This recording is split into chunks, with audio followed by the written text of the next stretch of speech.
Welcome to the Footy with Mates. Happy Saturday morning. Lovely to be with you. Are you putting on a deeper voice? No, listen, Mr. ABC. You're putting on like a hi. Mr. ABC. Welcome. This is just how I talk. When you're near a microphone. It's because it's true. I'm sitting here with Matt Preston, a foodie, reviewer and presenter and cravat wearer. Yes. Now, we were talking off air and I was talking like this, but then when I did go to radio, I did start to talk like this. Yes. Now, do you put a voice on? Because you're an ABC host now. Well, yeah, I do Saturday mornings on the ABC and I don't, but it has been noticed by my friends that whenever I do more arty stories, I become a bit more breathy. And I've gone, do I really do that? And they've gone, yeah, no, you definitely do that. Everyone just nods and goes, yes, you do. So I've kind of had to check that. There is, I mean, that's unintentional. I think you have to when you're doing radio because you're shifting gears the whole time, but in different stories. Sometimes, a bit more gravitas. If you play, you don't play a guitar the same way on a classical song as you do in a rock song. You strum it differently. It's the same instrument. Well, and also if you're going to be talking about St Kilda, you need to talk with reverence. If you're going to be talking about Richmond, you're going to be you just got to give them some sensitivity. You can't be you can't be too joyous. You got to understand that there are people hurting out there. I mean, in the St Kilda cases, I think we all feel for St Kilda. Gee, it'd be nice to see them win something one day. One day soon. I mean, we had Eric Banner on the show, and he was two premierships in the next 3 years. You had Eric Banner on your show? Talking about St Kilda, yes. Oh, you don't know how hard I tried. But I couldn't get near him.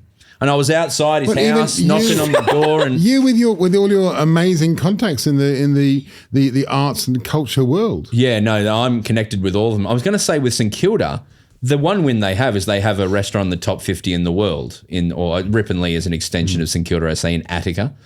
So they've got that one win, but I wouldn't change that for the world. I don't think it's in the top 50 anymore. Shit. Is that because I went? Yeah, you went. You went and they just went, nah. Where are they sitting now? The standards are slipped. I don't think we've actually got, anything. Have we got anything in the top 100? I don't think we've got anything in the top 100 anymore. Is it COVID? I blame COVID. No, look, you know what it is? It's increasing numbers of judges. It's judges getting out to more places, high quality in different areas. It's Google reviews. It's a whole sense of, there's a whole sense of how the system works, and whether it's Michelin or whether it's 50 Best, they all have their foibles in terms of how it works, how it doesn't work, and it favours certain areas. One of the, proximity to judges is one of those things. So if you're in Europe, you've got lots of different judges in that area, where if you're over in Australia, they're not quite so many in under 2 hours flight. So for the layman, and I am one of them. Yeah. It's your partner's birthday. Yep. You want to spend maybe 500 to 700. Flash boy. Flash as. Where are we going in Melbourne? So where's a good Melbourne one?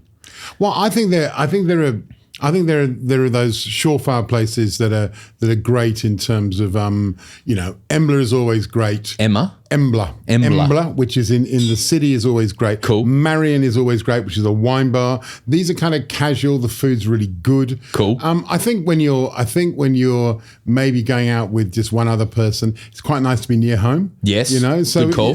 So I think that you again then look at, depending on where you are, the right restaurant in the right place. So near home is good. Well, I think we tend to overlook places near home, and I think again with all these things, the best place to take your partner for dinner is the place they really want to go, and full stop. That there's no answer. So you might want to go.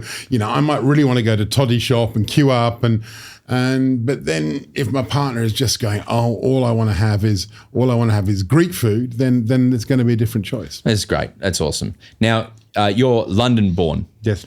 But you are an Australian. You have lived here for how long? Over 30 years. Yeah, so you're more than half my life now. You've lived a Broden here. Yeah. I'm 35-ish. So that's right. You've lived a Broden. I've done about a Broden if we assume the first 3 years of Broden's life, or maybe those years from 18 to 21 just should be forgotten about. Yeah, fair enough. That's what we're doing. So do you remember seeing football for the first time? AFL? Really clearly. I can remember going, because obviously in the UK back in the 90s we had those exhibition games. I think we had 3 and 6 succession. Oh, yeah, right. I went to the Hawthorn Carlton game, which was great, and that was the Dunstall Dermy era. Then the next year, one of my first dates with my first Australian girlfriend was to go to the Battle of Britain, the famous Battle of Britain between North Melbourne and Carlton, which had a famous fight. Yeah, I think the famous line was more punches thrown in the heavyweight championship of the fight for the world.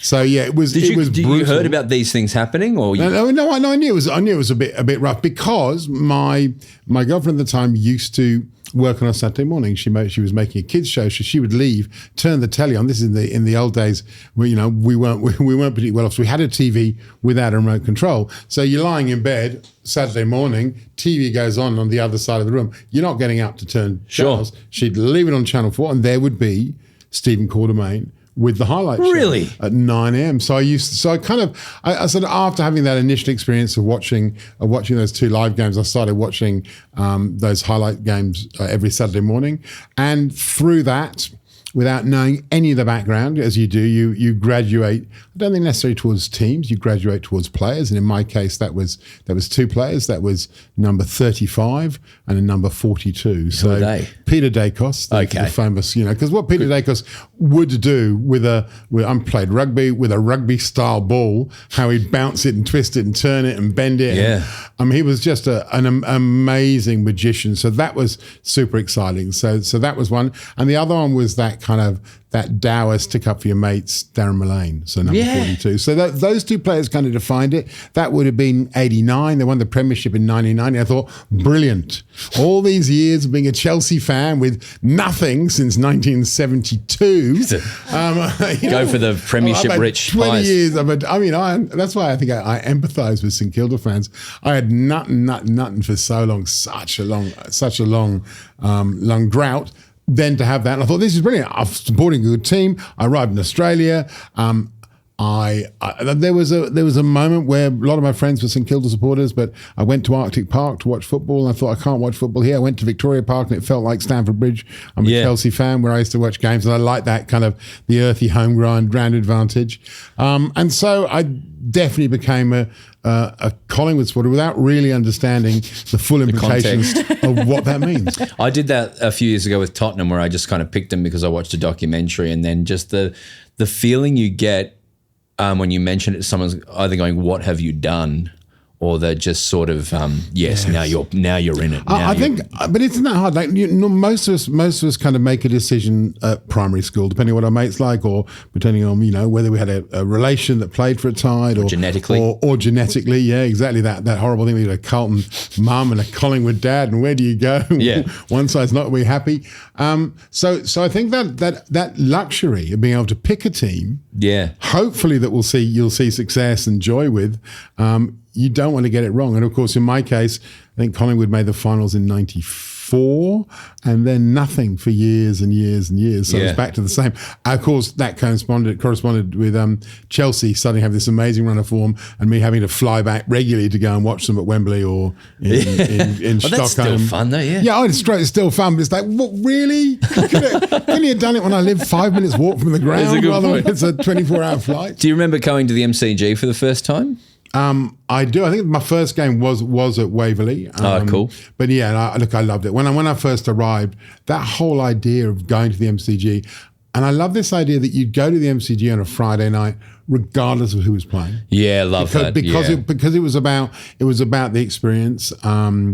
And that whole thing of going, I watched a lot of North Melbourne, I watched a lot of Essendon, and I watched a lot of Bulldogs during that period. Oh, that's cool. And that whole thing of, the probably your first quarter maybe with a bit of height, so you can see the game develop. Probably middle 2 quarters are in a bar, and the last quarter is down. In the old days, down, leaning over the white picket fence. It's a funny smelling the liniment, hearing the accent, probably throwing a few records or whatever, or phrases, records or phrases. The one thing I have noticed is a cultural thing with footy, and probably is with most sports, is everyone's in their seat for the first quarter, and then you are guaranteed when the second quarter starts that half the seats will empty, and half of that will come back for maybe the fourth quarter, but most will be at the bar. Broden, do you think that is a reflection of people going to see games where they're not invested. Like I think if you go to a Collingwood Essendon game like that one, the Anzac Day, no one's going anywhere.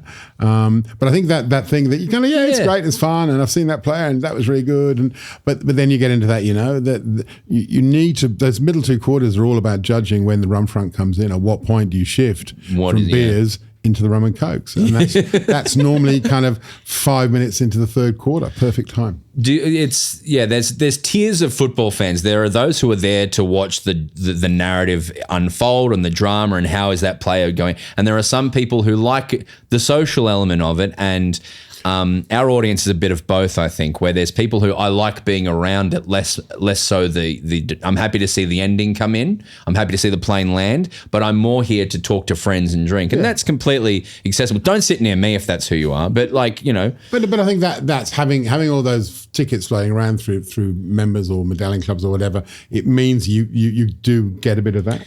I think also the other thing is I think there are other subtleties there. There are certain bars where you go to, maybe less so now than with the old MCG. There was a great little corner bar. There was a fantastic little area next to the press room where you could go, which was undercover, and they bring you sandwiches from the journos area if you pretend to be a journo. But also I'm fascinated by the culture of those people who don't want to sit. Yeah, they just want to stand at the back, and they and that's and I think that's also that whole thing of where you go, what you do. I love that way. There are all these different ways of engaging with football. The fans are going to cringe when they hear this, but I'm going to talk about it again. My first job when I was 18, in year 12, I would finish school. I'd leave school early and go work in the MCC, in the bars as a MCC. Not even pouring the drinks, just standing around. An RSA guy, as it would be now? No, I'm cutting you off. A little bit of that. My granddad worked there for 50 years. He worked on the long room doors, and I kind of just came and stood with him for too much money when I was 18. Pure nepotism. But so there was the great bars in the MCC are, there's the long room, which is copying the Lord's Marylebone Cricket Club long room, which is a big long room, and the front seats are reserved for the old members. You've got to look absolutely geriatric to be able to get those seats, and that's fantastic. And there's these paintings of all the old presidents, just these horrible. You can only imagine the history of all these men on the wall. I used to like working a bar called the Bullring Bar. Oh, because the Bullring is the standard drinking bar, and in those days the Bullring was underground. Yes, so it's perfect for you could just wander up 6 steps and be at the lower side. I mean, my son has been doing the same thing. Is he? He was working in the Trumper bar. So I think that's the one way up the top. The Hugh Trumbull bar. Yeah, that's right. The one around the back. All I know is it was where we went after. Yes, so it's the last bar to close in the MCG. We went there after the Collingwood grand final win. After the game, we wander up there, and that was magnificent because you're in that bar, and then when you walk out, everyone else has left. And on that grand final day, the only people left were the Collingwood coaching team and staff and the players sitting in the middle of the oval, just soaking in that moment. You could watch that in an empty MCG. So that amazing thing of having been in there with 97,000 people and then coming out 2.5 hours later, and all they are the players, the cup. What a cool experience that is. Did you see that happen? Yeah, that was super cool. That's a very special thing to do. Yeah, and seeing them all walk off. I think of that place sometimes, and I think of how many different stories are happening in that one place when a big game's on. There's somewhere between 70,000 and 100,000 people at these games, and your experience is limited to whatever gate you walk through and wherever you sit. Oh, and wherever you sit. So for that grand final, and this is episode. So I bought tickets at a charity event. Oh yeah, about 6 months out. Thought when Collingwood then won the next 3 games, I jinxed their chances of making it, but turned up at the ground, did an outside broadcast from outside the ground with all these Collingwood greats talking about, Peter Moore was there, and Bianca Chatfield was my co-host, and Pete Hellier came in. There were all these kind of Barry Cassidy, another Collingwood obsessive, was there. Really excited. Went there, found our seats, and the seats that we had bought were surrounded by 5,000 Lions fans singing Country Roads, screaming ball, and obviously it wasn't. And It affects who you sit next to at a game of footy is a complete game of chance, and it affects it so deeply. And you really want to win that game. Yeah. Because of that. Because they've been so annoying. I did also have the realization when the woman I love put the headphones in because she could no longer take the ridiculous comments of the Lions crowd. I did think, oh, wow, this is like being surrounded by being a different fan being surrounded by Collingwood fans. It's that same one-eyed, really annoying. Yeah. Okay, I had there was a moment of self-realization. I was going to say, you had that experience, and every other Brisbane Lions fan around that stadium had the exact opposite experience, surrounded by Pies fans. I watched. Do you know where I watched that grand final last year, Matt? I watched it in London because I was performing that night at the Apollo there, and so me and Tom from this show, Tom and I. Got up at 4 a.m. and watched Kiss. After the show, before the show? Before the show. Oh, professional. And watched Kiss. But also we had a whole thing about what foods we were going to get. And it was trying to find the closest thing to a pie in London. And the best we could do was go to Greg's and get some like beef pasty situations or something like that. Yep. What else did we do? Hot dogs and stuff like that. But also like I tried, because food is synonymous with great sports experiences for me. The perfect snack. Absolutely, yeah. But you can't force yourself to like a hot dog at 5 a.m. is what I learned. No, that is absolutely true. It's like cracking. You think it's gonna be great. I'll drink beers. It'll be really good.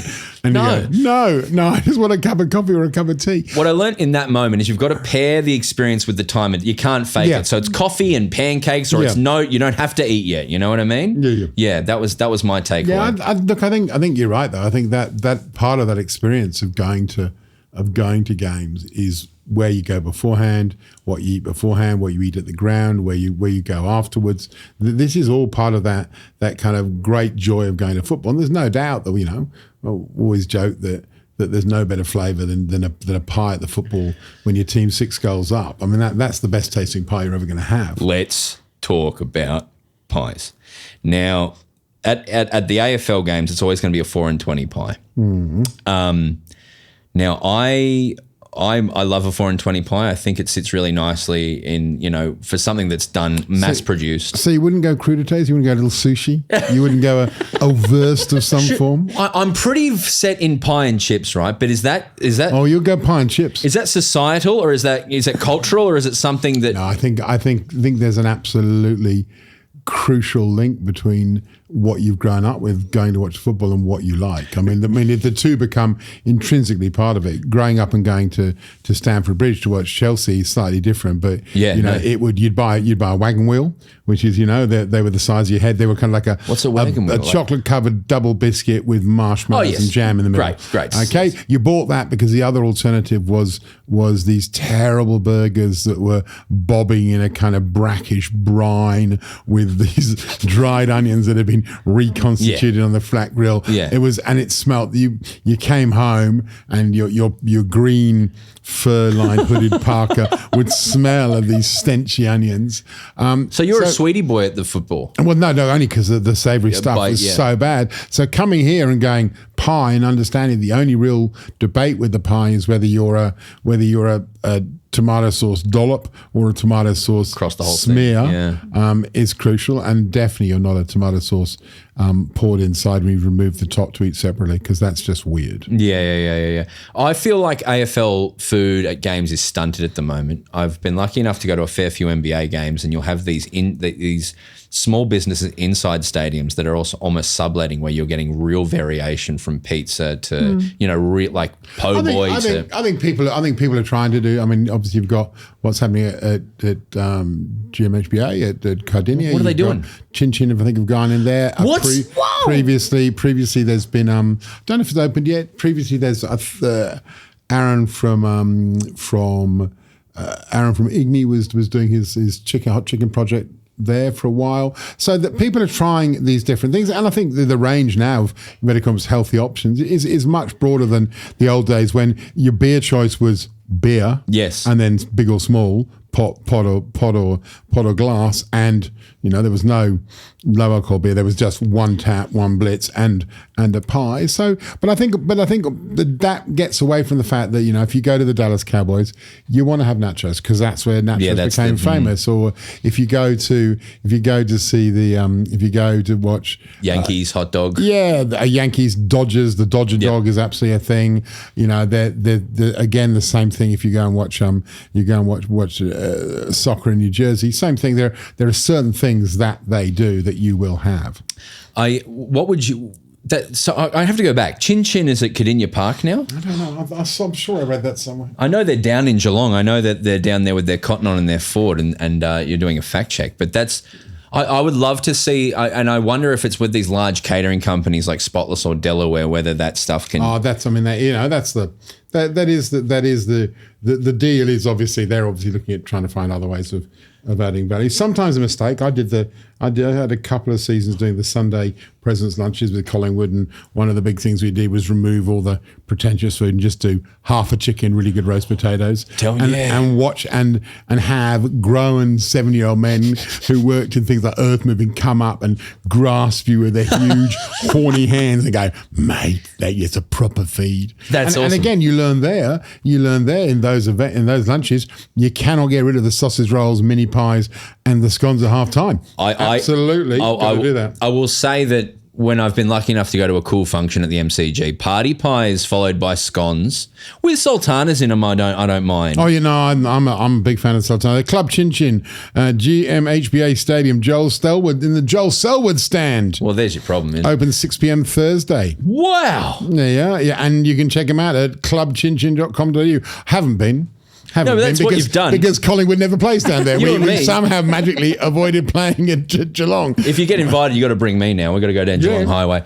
Okay, the pie is the football thing. That's a British thing, isn't it? That's kind of evolved. And is it much different? No. I think that's what's interesting. I don't think it is. The idea of a pie at the footy was like, wow, okay. Like you might find a sausage roll perhaps, but historically, no. Historically, there were no food concessions in the ground. There were little wheelie trucks outside the ground serving the brackish poached hamburger. So that's an Australian thing, is the pie? I think the pie's an Australian thing. I think it's proudly Australian. Obviously, the pies originate in the Middle Ages. It goes back a long time. And originally, they were made. The pastry, they didn't understand how to make pastry edible, so the pastry was like almost like brick, like slate, and you put stuff in it, and then you ate the stuff out of it, like the pie eaters we don't approve. Otherwise, take the lid off. That's the old way of doing it. And then they discovered how to make pie crust edible, pliable, friable. And it started as a bowl. Yeah, so it started as a big thing, and then we put it on the table. So I'm trying to think of where I've seen pies elsewhere other than in Australia, and I can't think of where else. Actually. At the top of your head, who do you reckon was the first one to put things in things? Like a ravioli or a dumpling or a pie, thing in thing, edible thing in edible thing.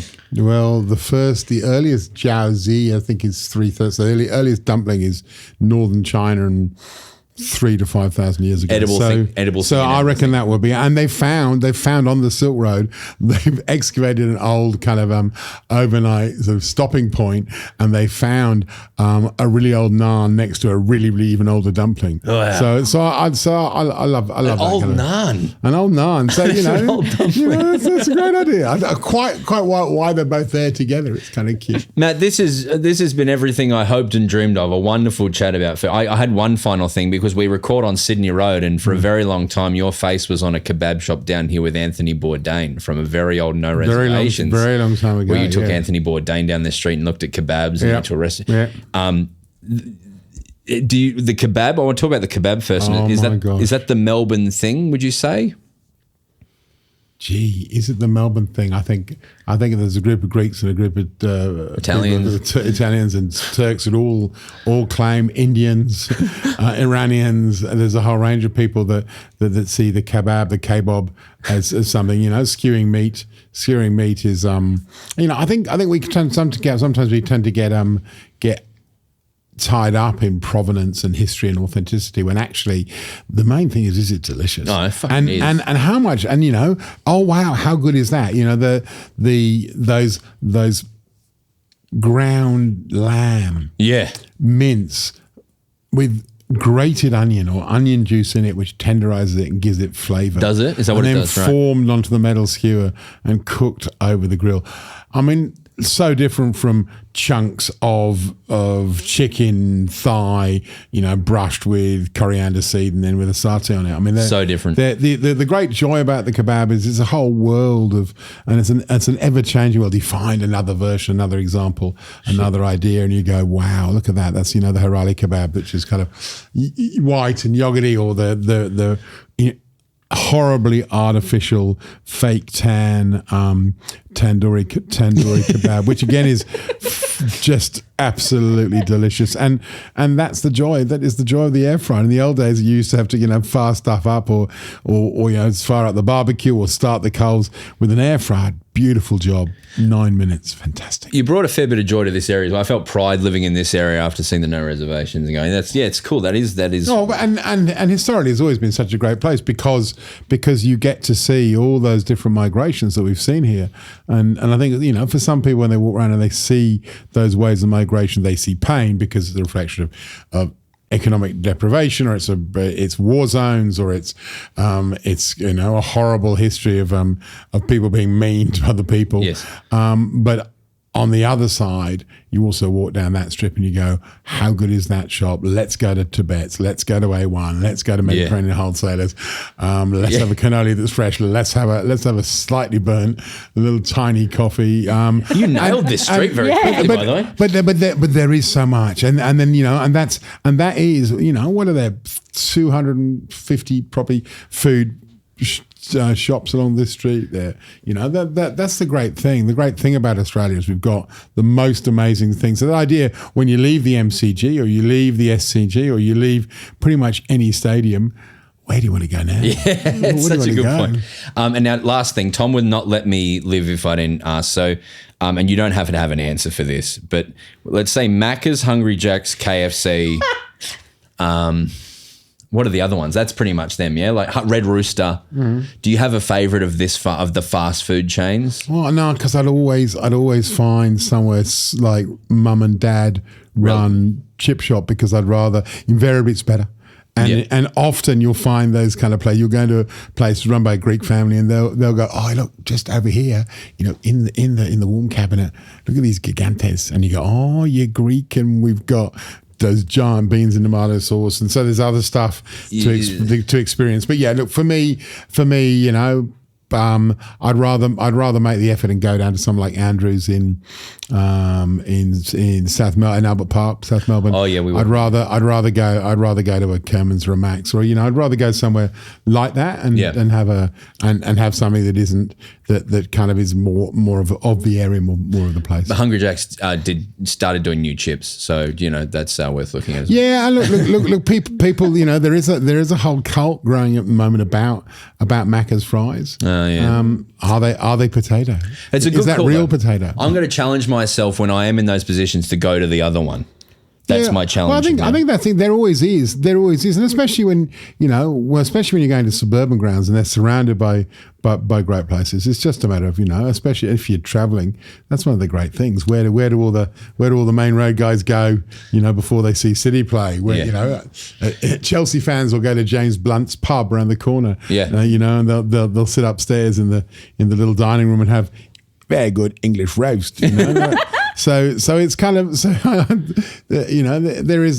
are all those different options. And also like a chippy in the UK or Scotland. I miss it. Just a bag of good crunchy chips, properly made. No vinegar for me, but I respect if you want to have that. Yeah, I think no vinegar if there's mayonnaise, but if there's no mayonnaise, salt and vinegar. Yeah, especially those really golden crunchy bits down at the bottom of the bag. Makes me sad. Mm-hmm. It's hard to eat most food in Scotland when we go and perform there, but then like the chippy, you live off the chippy and crepes at 1 a.m. is the two. You don't. So you're not battering, frying. I am. I'm having Mars bar pizza, I'm all the doing other all stuff. that. But yeah, it's not good for your mental health either. Like that stuff. I really You get go. very tired. Haggis goes off. I really enjoy haggis. And I had a vegan or a veg haggis when we were there. Vegan year. haggis. Yeah. Was it just air? Yeah, I think they just put. It was like the oat. It was porridge, I guess. Like it was. Right.